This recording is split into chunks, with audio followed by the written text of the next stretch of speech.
Pagkatapos po ng long weekend, balik eskwela at trabaho na ang ating mga kapuso ngayong araw. Kumustahin natin ang sitwasyon sa MRT North Avenue Station sa Quezon City? Sa unang balita ni Jay Sabale, live. Jay. Rhea, mag-aalas 6 ng umaga kanina nang magsimulang humaba ang pila dito sa may North Avenue Station at kung makikita ninyo nga dito sa aking likuran, mahaba na itong pila.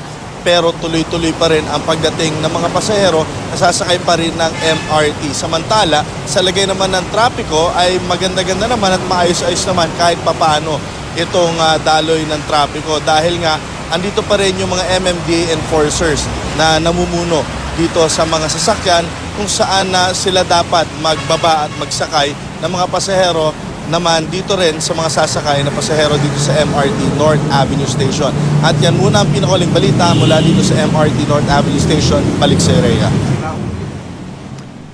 Maraming salamat, Jay Sabale.